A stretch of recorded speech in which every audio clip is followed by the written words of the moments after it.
망가진 콩팥을 살리기 위해서 꼭 먹어야 하는 것 레몬수예요. 레몬에는 비타민 C 뿐만 아니라 비타민, 무기질, 미네랄, 유기산, 구연산 이런 것들이 복합적으로 작용을 해서 콩팥 환자분들은 반드시 레몬수를 실천하셔야 된다. 우리나라처럼 선크림을 많이 바르는 문화는 없다. 왜 뜬금없이 제가 이 얘기를 드리냐, 콩팥이 망가지게 하는 물질들이라는 거예요. 각종 화학 물질들이 간과 콩팥을 병들게 한다, 치매로까지 유발될 수 있다라는 기전은 나와 있습니다. 현재 지금 여러분 몸이 아프시다면 간과 콩팥 해독해주는 기관이 제 기능을 못하고 있다는 거거든요. 가장 기본적으로 끊으시라고 하는 게 그리고 유제품입니다.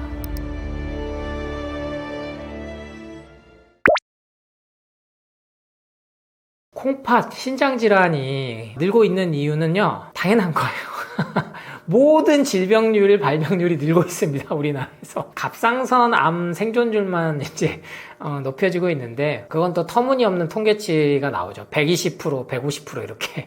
왜냐하면 생존율, 완치율이 그 나이대, 연령대에 다른 그 전혀 질병과 상관없이 살아남고 있는 그 수명을 갖다가 기준점으로 삼기 때문이에요. 이게 정말 통계치가 주는 오류인데, 이건 미국에서부터 주는 거라서 안 바뀔 겁니다. 그러니까 더 효과가 있게 보이는 거지만 실상 유방암이나 이런 자궁암의 생존율은 아주 여러분이 알고 있는 것보다 낮다라고 생각을 하시면 됩니다. 그래서 모든 암들과 마찬가지로요, 이 신장암, 콩팥 질환은 단순히 콩팥이라는 기관이 안 좋아져서 왔다라고 생각을 하시면 안 돼요. 콩팥은 제가 항상 강조드리는 간과 기본적으로 콩팥 이 두 가지가 우리 몸속에 들어왔을 때 해독을 해주는 기관을 하죠. 간이 먼저 독소를 첫 번째로 감별해서 어떻게 할 건지 결정을 한다면, 콩팥은 그거를 조금 도와줘서 완충 역할을 해줘서 특히나 혈액을 걸러가지고 노폐물을 소변으로 배출해주는, 혈액을 그러니까 하루에 정말 이게 평균 5리터씩이 도는데 계속 이게 펌프질을 하기 때문에 콩팥이 하는 일도 엄청나거든요. 그래서 그런 원리로 인해서 콩팥이 두 개가 있다라고 자연치유나 오래된 전통의학에서는 얘기를 하는 겁니다. 근데 현대의학기술이 발달해서 콩팥을 하나를 이식을 해도 생존을 또 하죠. 그게 우리 인간이 가진 힘이고요. 그래서 이 콩팥 하면은 여러분 많이 들어보셨을 게 사구체 여과율이에요. 뭐 아니면 크레아틴이라든지 이 단백질 그 수치, 사구체라는 모세혈관의 덩어리가 이 콩팥에 있는데, 현대의학에서 밝힌 것은 약 100만 개씩 있다. 이게 세뇨관과 함께 사구체가 각각 100만 개씩이니까 약 200만 개가 되겠죠. 그러니까 어마어마한 수치인데, 이게 계속 일을 하면서 혈액을 걸러주고 노폐물을 밖으로 보내는 작용을 하다 보니까 1차적으로 독소가 많이 들어오면 안 되는 거예요. 혈액에 독소가 안 쌓이게 해줘야 되는 거죠.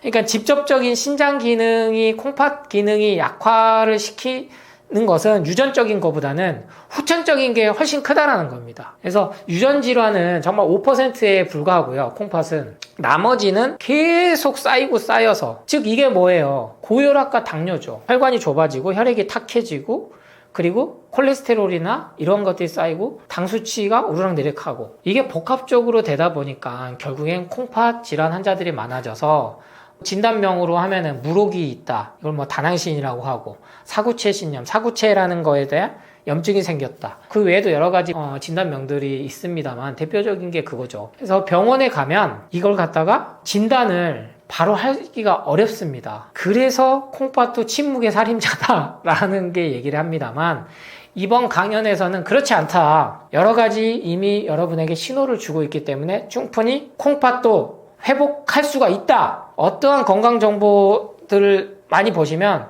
한 번 망가진 콩팥은 회복이 안 된다라고 겁을 주는데, 그렇지 않다라는 거를 이번 강연에서 말씀드리도록 하겠습니다. 제가 앞서서 콩팥은 신호가 없다. 그래서 병원에서 이미 왔을 때 진단했을 때는 늦었다. 이미 10에서 20% 망가지고 그 망가진 거 회복이 안 된다. 거기서 벗어나셔야 된다고 말씀을 드렸는데, 먼저 현대의학에서 기준점을 5단계로 보통 나눕니다. 1단계, 2단계, 3단계, 4단계, 5단계. 보통 사구체 여과율 그 퍼센테이지와 크레아틴으로 하는데, 이 크레아틴은 어렵게 생각하실 거 없어요. 근육에서 생성되는 단백질 하나의 물질인데 콩팥에서만 걸러냅니다. 그래서 그걸로 인해서 콩팥의 기능이 얼마나 남았는지를 아는 건데, 신호가 대표적인 게 똑같아요. 근데 이게 어렵다는 거죠. 구분하기가. 두통, 어지러움, 뭐 눈이 잘 안 보인다든지 흐릿하게 보이든지 여러 개로 보인다든지 그리고 계속 졸린다든지 그리고 가장 콩팥 기능이 안 좋았을 때 오는 게 부종. 근데 이거 간도 똑같거든요. 제가 지금 얼굴이 다른 때보다 더 조금은 까맣게 보이실 거예요. 왜냐면은 햇볕을 많이 쐬고 왔거든요. 제가 몇 년에 걸쳐서 계속 지금 유럽 지역을 돌고 있는데 스페인, 이탈리아 이렇게 햇볕이 따뜻한 나라들. 근데 가면요, 정말로 그 선크림 바르는 분들 못 봐요. 정말로 선텐이 어떻게든 햇볕을 더 받으려고 하고 태닝을 다르려고 오일 정도 바르지 우리나라처럼 선크림을 많이 바르는 문화는 없다. 왜 뜬금없이 제가 이 얘기를 드리냐, 콩팥이 망가지게 하는 물질들이라는 거예요. 우리 여성분들 불편하시겠지만 피부를 갖다가 지금 탄력 있게 만들고 내 현재 갖고 있는, 그래서 뭐 가속노화, 저속노화 이런 얘기가, 노화 방지가 지금 계속 화두로 건강 분야에서 얘기가 되고 있고, 화장품 분야에서는 계속 나이보다 더 젊게 보이는 피부, 탄력 있는 피부. 하지만 궁극적으로는 거기에서 피부가 흡수하는 중금속이나 각종 화합물질들이 간과 콩팥을 병들게 한다. 더 나아가서 치매로까지 유발될 수 있다라는 기전은 나와 있습니다. 유제품이 유방암을 갖고 온다라는 게 밝혀졌듯이. 그래서 저는 콩팥을 갖다가 먼저 회복을 시킬 방법은 가장 먼저 이러한 것들이에요. 우리 여성분들 화장 진짜 안 먹은 날 있거든요. 그 화장만 해도 피부 트러블 날 때 있고, 이게 생리전 증후군을 떠나서 아니면 완경이 와고 나서도 피부가 뒤집어지신 분들 많아요. 그때는 저는 가장 먼저 상담 오면요, 그런 여성분들한테는 화장, 향수, 파마 요거 먼저 중단하게 합니다. 그런데 이것만 중단하고 그냥 채소가 실천했는데도 그렇게 꿈쩍 안 하던 혈당 수치 아니면 콩팥 수치 개선되는 경우가 너무 많아요. 근데 경국적으로 이런 게 계속 병원 데이터에 안 쌓이는 게, 안 아프신 분들 아니면 더 이상 수치에 집착하고 연연 안 하신 분들은 안 가요. 그리고 좋아지더라도 그 얘기를 기록을 안 합니다. 선크림을 중단했어요, 화장을 안 해요, 파마를 안 해요. 근데 이런 연구 논문들 이미 많이 나와 있거든요. 물론 아직 메타 분석에 의해서 나오기까지는 어렵죠. 그리고 왜냐면 이건 연구비 지원이 다각도로 될 수가 없거든요. 생각해보세요. 화장품 회사가 제일 싫어하는 얘기거든요. 선크림이 치매를 유발하는 기전이 있다. 근데 알아요. 계속 그래서 선크림이 여러 가지 버전이 나오는 겁니다. 중금속이 가장 적게 들어가는. 과학자들이 그걸 모를 수가 없거든요. 그래서 저는 콩팥이 안 좋아질 때 주는 신호는 부종도 있습니다만, 피부 트러블에도 여러분이 관심을 가져라. 염색을 했을 때 내가 눈이 따갑고 어지럼증이 생기고 두통이 심하다면 그 신호로 받아들이셔야 된다. 특히 뭐 커피로 인한 두통, 피부 트러블, 변비 이러한 게 다 콩팥이 나 지금 힘들어라고 주는 신호입니다. 그러면 그것들만 제거를 해주면요, 회복을 해요. 자꾸 회복이 안 된다라고 그걸 주입을 하는 이유를 저는 모르겠습니다만, 저같이 정말 부족한 사람이 봐도 수치가 좋아지고 경과가 좋아지는데 이거를 애써 외면한다고 해서 이게 감춰질 진실이 아닌데, 그래서 절대로 콩팥은 이거는 한번 망가지면 안 된다더라는 생각에 갇히지 마시고, 내가 현재 몸이 주는 신호들, 이게 뇌졸중과도 비슷해요. 간이 안 좋을 때도 오는 신호거든요. 근데 그렇다고 해서 계속 그때 저는 또 말씀드리잖아요. CT 찍으면 콩팥이 힘들어요. 조영제 배출하느라고 어마어마하게 일을 해야 됩니다. 배출하면 다행이에요. 배출도 또 잘 안 돼요. 몸에 남아요. 그럼 계속 아픈 거죠. 그게 결국에는 루푸스나 자가면역 질환으로 또 진단을 받고, 류마티스염으로 진단을 받고, 그래서 이런 것들을 관점을 좀 바꾸셔야 돼서요, 조금은 불편하고 인식 전환이 돼야 되겠으나, 이러한 것들에 대한 연구 논문이나 근거 자료는 다 이미 나와 있고, 분명히 이러한 신호들을 빨리 알아차리고, 즉 제가 항상 강조드리는, 혈액이 5리터라면 림프액은 15리터나 우리 몸에는 갖고 있단 말이에요. 이 림프 시스템을 회복을 했을 때 콩팥을 회복시키는, 왜냐면 콩팥은 모세혈관들을 기본 바탕으로 이게 배출이 이루어지는데, 이 능력을 좀 덜어줄 수 있는 게 림프 시스템을 회복시키는 거거든요. 상수도 역할을 하는 게 혈액이라면 하수도 역할을 하는 게 림프 시스템이에요. 배출해주는. 그러니까 실질적인 역할이죠. 그리고 이 림프 주머니에 이 쓰레기들이 쌓인 게 배출을 못하고 노폐물들이 쌓여서 3cm 이상, 1cm 이상 막 이렇게 됐을 때 이게 종양으로 검사를 받고 진단받기 시작하는 겁니다. 그래서 요것만 먼저 완전 배출을 시켜주기만 해도 반드시 우리 콩팥은 회복하고 그러한 증상들이 좋아지는 경험을 하실 수 있다는 말씀을 드립니다. 콩팥의 5단계 마지막, 즉 4단계 정도 가면 병원에서 이제 혈액투석을 준비하자고 하는데 3명 중에 1명 걸로 주위에 이렇게 혈액투석 하신 분이 있다는 얘기도 있어요. 그러니까 암도 3명 중에 1병 그죠? 고혈압, 고지혈, 당뇨약은 그건 기본으로 이제는 둘 중에 1명은 먹고 있다고 봐야 되나. 그러니까 슬픈 현실이에요. 우리나라가 왜 선진국이 돼서 정말 더 잘 먹고 잘 사는 경제 수준이 돼 있는데도 약 먹는 사람은 이렇게 늘어나고 있느냐를 한번 그 근본 원인을 따져봐야 된다는 건데, 콩팥도 마지막의 혈액투석이라고 생각하시는데 그렇지 않습니다. 혈액투석이 시작이에요. 이게 그러니까 희망으로 들릴 수도 있는 얘기지만요, 반대로 혈액투석 10년, 30년 했을 때 그 끝은요, 진단명에는 대부분이 신부전이 아니고 그러니까 콩팥이 문제가 아니고 신부전으로 사망되는 진단서가 많이 나와요. 그러니까 심장질환이 오는 거죠. 합병증으로. 아니면 폐렴이 오는 거죠. 그래서 사망률이 폐렴이 많은 것도 이 역할을 합니다. 그래서 혈액투석을 계속하면 결국에는 당뇨 합병증이 와요. 그러니까 눈이 먼다든지 손발 잘라낸다든지 아니면 칼륨 수치가 많이 들어가면 안 된다 그래서 인위적으로 제한을 하니까 결국에는 칼륨의 조화가 맞아야 되는데, 나트륨, 칼륨, 그리고 칼슘, 이 역할들이 맞아야 심장이 정상적으로 뛰는데 그게 안 돼서 결국에는 심부전, 심장마비로 돌아간다는 거죠. 아니면 장내 출혈이 심해서 그걸로 인해서 심장마비가 온다든지. 대부분 결말이 암 환자들하고 같아요. 그러면 그 끔찍한 세월들 동안에 물론 그렇게라도 오랜 시간 사는 게 낫지 않나요? 라고 얘기하신다면 그게 맞겠죠. 하지만 그게 의료 산업이 만들어낸 인간의 생명을 연장시킨다는 이유로 인간의 삶의 수준과 질을 떨어뜨린다라는 생각을 이제는 해봐야 된다는 겁니다. 신장질환, 콩팥질환들을 그대로 놔뒀을 때는 이런 끔찍한 일에 당한다. 중환자실에서 몇 달, 길게는 몇 년을 누워있고, 무식 상태로, 뇌사 상태로, 코마 상태로, 체외 이제 생명 유지술 장치에 의해서 그거를 혈액 투석기를 하고, 그래서 제가 강조드렸던 것 중 하나가 제 책에도 조금 언급도 하고 강연도 이렇게 몇 번 드렸던 게 사전연명 의료의향서에 관심을 좀 가져라. 어떤 상황이 됐을 때 불필요하게 연명치료, 왜 이거는 더 이상 연명의료라고 이제 명칭을 하는데 사전연명의료의향서 치료가 아니라는 거죠. 근데 이 콩팥 혈액 투석도 과연 어디까지 치료로 봐야 되느냐. 본인도 힘들지만 가족들도 힘들고, 그러니까 자연스럽게 자연사할 수 있는 그러한 길이 있었음에도 불구하고 생명만 계속 유지하면서 하루하루 그렇게 비참하게 살아가는 게 과연 내 인생의 주인으로서 내 삶을 결정하는 능동적인 주체로 살아가느냐라는 얘기까지가 가는 거거든요. 이랬을 때 완전한 건강을 가질 수 있다. 최악의 경우는 여러분이 죽지도 살지도 못하고 중환자실에서 그런 생명 유지 장치를 달고 가족들 알아보지도 못하고 면회를 왔다 갔는지도 모른 채 그렇게 여러 가지 면에서 삶이 떨어지는 수준이 온다. 그래서 이번 기회에 사전연명 의향서를 반드시 한번 살펴보시고 저는 그거를 작성을 하시면 좋겠다. 그래서 사전연명 의향서 검색만 하셔도 많이 나오니까요. 이번 기회에 거기까지 콩팥 질환의 끝은 사전연명 의향서를 해놓으면 그나마 내 삶을 마감하는 데 있어서 주체적으로 할 수 있다는 정보를 드립니다.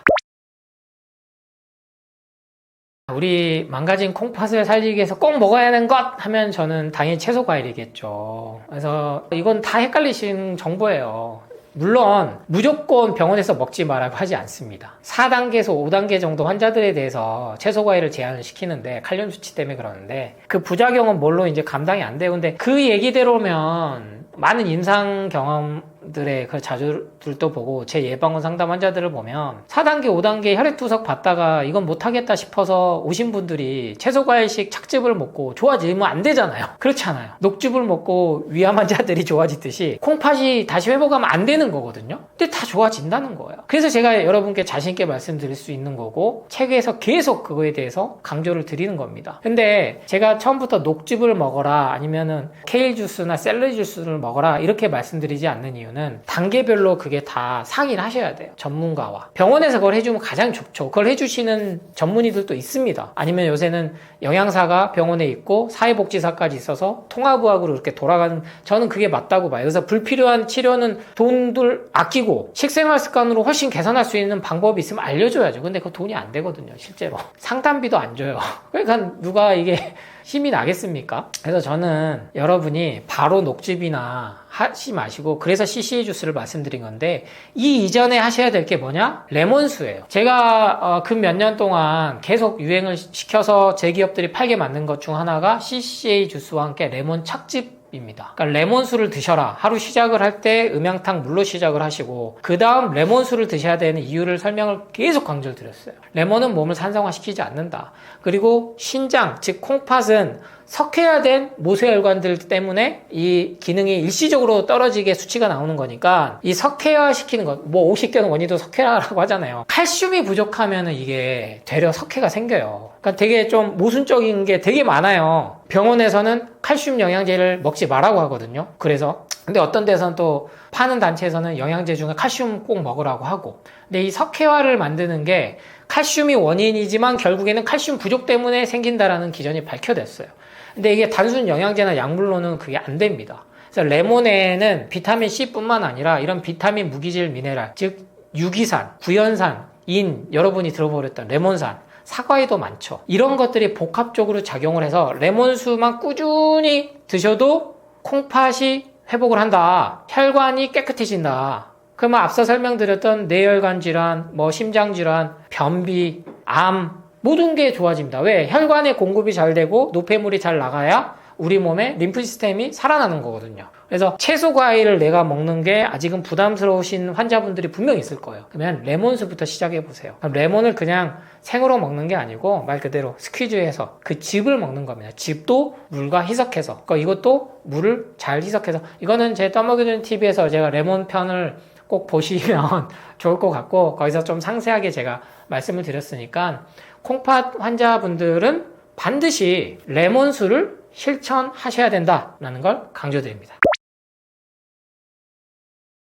꼭 콩팥 환자들뿐만 아니라 저는 예방원 오신 분들, 그리고 제 강연 기본으로 현재 지금 여러분 몸이 아프시다면, 특히나 아프다는 건 간과 콩팥 해독해주는 기관이 제 기능을 못하고 있다는 거거든요. 가장 기본적으로 저는 끊으시라고 하는 게 커피랑 영양제, 그리고 유제품이에요. 술, 담배는 그거는 선택사항이라서 이거는 논외로 하고요. 왜냐하면 음식으로 알고 계시는 게 이거기 때문이에요. 그래서 우리 콩팥을 살리기 위해서는 생각해 보세요. 노폐물을 걸러서 내보내야 되는데 커피가 약물인 카페인과 발암물질인 화학물질이 너무나 많단 말이에요. 그러니까 이뇨작용을 활발히 한다는 건 동시에 갈증을 유발시킨다는 것도 확인이 됐거든요. 그래서 변비를 갖고 와요. 그 동시에 어떤 것도 있겠어요? 크레아틴 수치, 아까 말씀드렸던 근육에 나오는 단백질인데, 이게 뭘로 인해서 많이 그게 발생이 된다? 육류 섭취에서 많이 또 확인된단 말이에요. 그래서 여러분이 생활습관 면에서 요것들만 조금 제한을 해보세요. 100일만 해보세요. 100일만. 평생 끊으라는 말씀 안 드려요. 그리고 더 나아가서 여기에 뭐가 들어가겠습니까? 아이스크림, 냉동식품, 초초초 가공식품들이죠. 간과 콩팥이 해독할 수 없는 물질들이 들어가 있어요. 이것과 동시에 MSG 논란.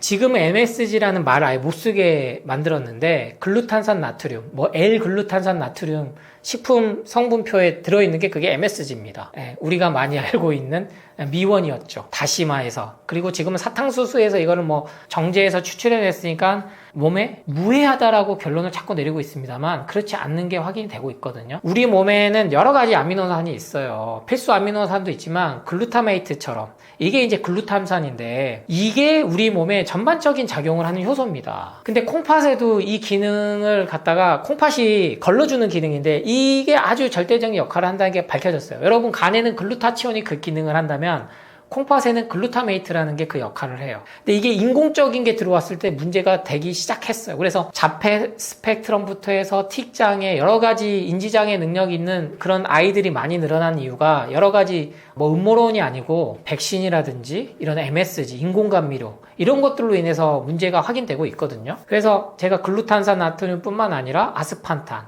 아세선파칼륨, 스테비아, 이런 인공감미료도 드시면 안 된다고 강조드린 이유예요. 그래서 콩팥 환자들은 특히나 이런 인공 조미료에서부터 벗어나셔야 반드시 좋아질 수도 있다. 그래서 포기 안 하셨으면 좋겠어요. 혈액투석 나 받기 싫은데 하시면서 계속 커피 드시고 몸에 좋다는 영양제 찾아 먹고 감각 콩팥을 살리는 영양제가 있었다면 혈액투석을 받으신 분도 없어야죠, 여러분. 자명한 사실이에요. 어떠한 약물도 감각 콩팥은 싫어합니다. 그래서 제가 한약 사임에도 불구하고 한약의 효능과 효험을 계속 강조하지 않는 이유이기도 해요. 왜? 한약도 약이거든요. 그나마 자연에서 정말 와서 약재를 자연에서 온 걸 건조시키고 말린 거를 물에 달여서 거기서 나오는 여러 가지 물질들이 확인이 됐던 거죠. 이게 어떻게 원리로 하는지. 생약학, 물질 모든 것들이 현대 과학에서 밝혀졌습니다. 그럼에도 불구하고 자연 치유력을 극대화시키는 것은 자연에서 온 채소 과일이다. 왜? 40도에서부터 효소 효모는 파괴되거든요. 그래서 삶아서 데쳐서 먹었을 때 칼륨 수치는 떨어질지언정 다른 수치도 다 같이 떨어진다. 비타민, 무기질, 미네랄이.